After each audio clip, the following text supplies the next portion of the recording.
who is a master of necromancy.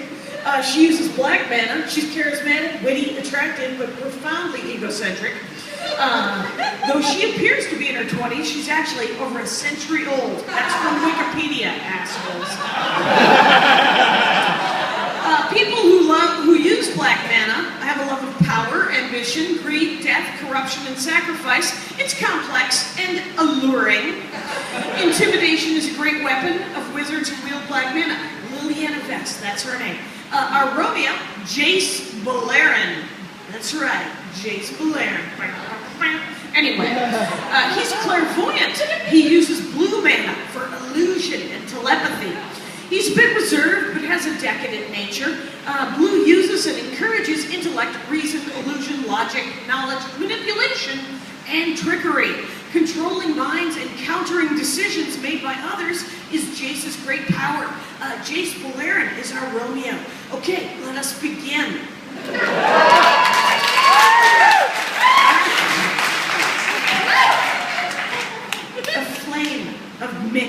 A flame mix of black and blue mana roll and roil above the heads of Liliana and Jace. They float above a swampy altar, encased in a bluer haze below them, keeping them in the air. Jace pulls at Liliana's cloak. Why? So many questions. Why did you transport us to this swamp? Why is there some sort of altar below us? And why? Oh, why are you wearing layers?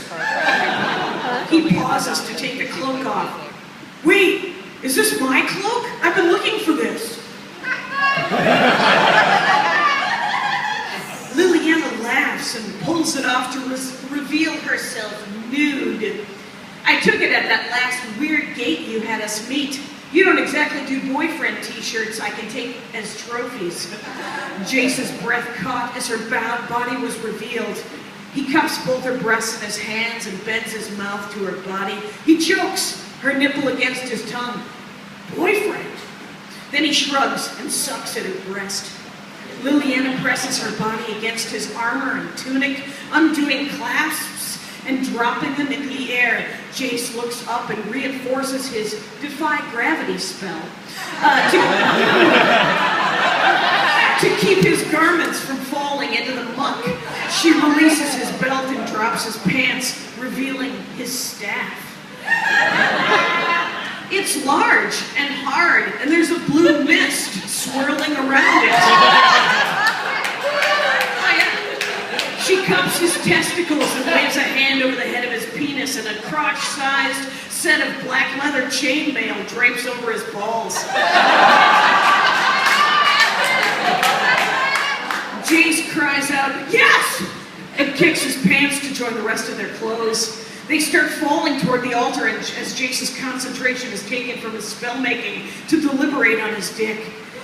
Liliana casts treacherous link, and a creature crawls from the swamp. They land on the creature, who breaks their fall. Liliana kicks it back into the water. Jace looks up from sucking on Liliana's breast to see that they are on an altar. He looks around for his clothes. Liliana snaps, "They're right over there. Jesus, Jace, we're fucking. Your cloak is fine."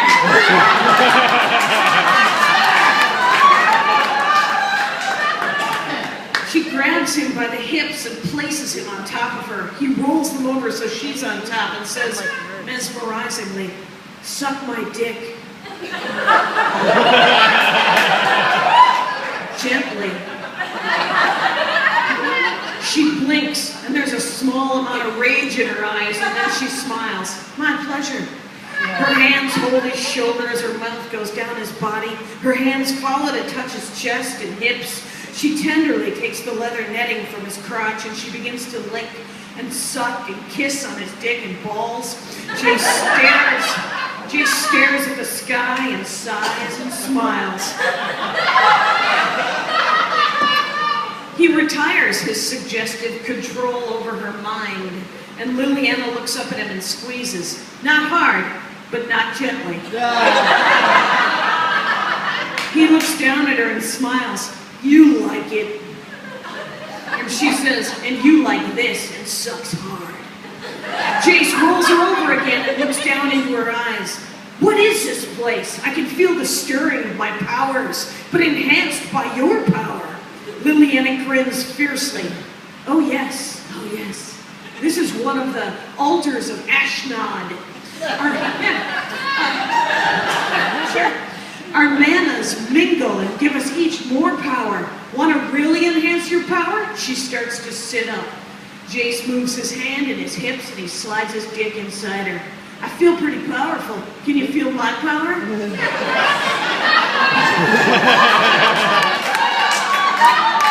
Liliana eyes roll just back a bit, and there's no room in her mind for schemes and plots. Just the feeling of him inside of her. She's distracted, but momentarily. Then she's back on this plane, and she begins a summoning. Black swirls bring Jace's eyes open. Liliana says, we can use this. And she produces a black lotus from the air. Jace falls back out of Liliana, almost off the altar. When did you get that? Liliana pulls him fully back onto the altar and entwines her naked body with his, one hand on his crotch, one hand on the black lotus. We can have orgasms like you've never even imagined with this. Jace reaches out and touches it. But so much good could be done with this power. Liliana sneers and nods. Yes, we can have the greatest orgasms ever. Want to?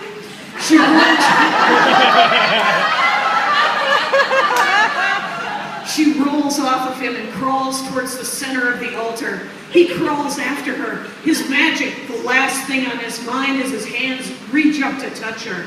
She pauses and savors the feeling. She turns to look at him and his fingers go deeper. She's hot and wet and swollen. He cups her with one hand and flips her fully over. The black lotus lies on her chest.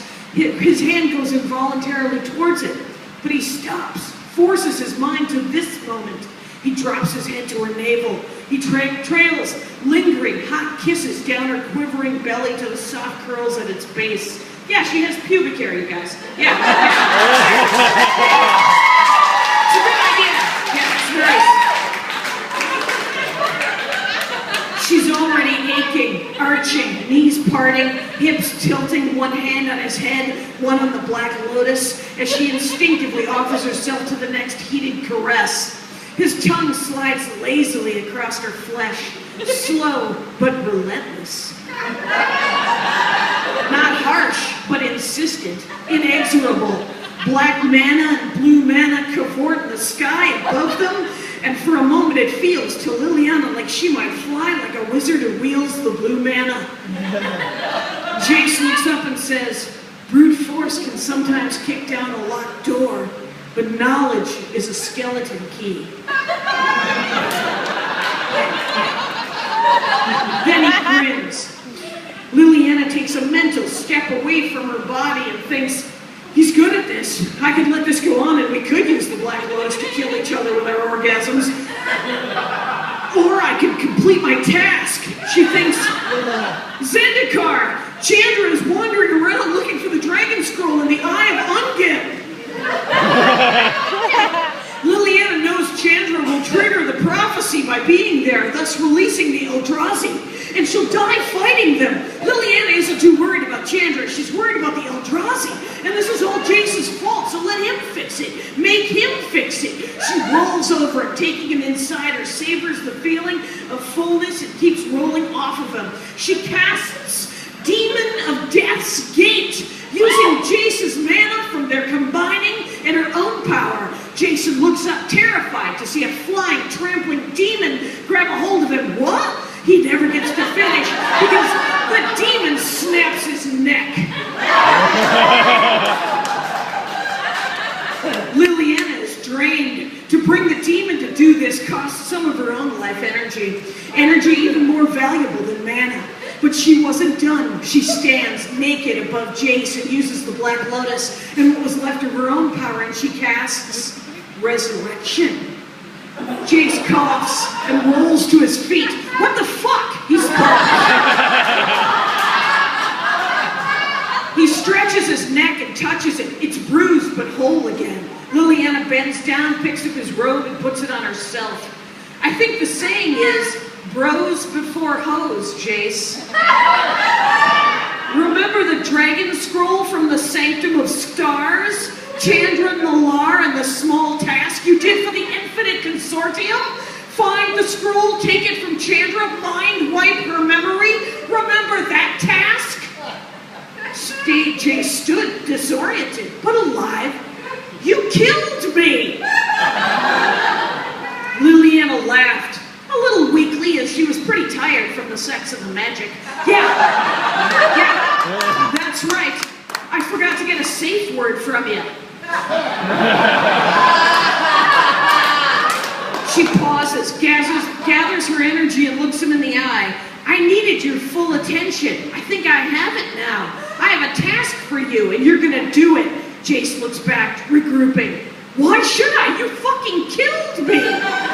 Liliana didn't need to pretend to be mad. She was furious. You mind-raped another wizard. Sure, Chandra's a button-pushing tool, but you don't wipe someone's memory of their actions. You can't undo things just because you don't want to deal with the consequences, Jace. He looks at her. He isn't pleased with what he had to do to get the scroll back, but that was his job at the time. What do you care? Liliana smiles slowly. None of your business why it's my business. But here's some news for you. If you're meant to get something like a scroll, the gods will find a way for you to be reminded. Chandra is back on that task, so now you have a task. Find Chandra. Save her. She paused. If you're an actual adult, you'll tell her the truth. Tell her you stole her memories.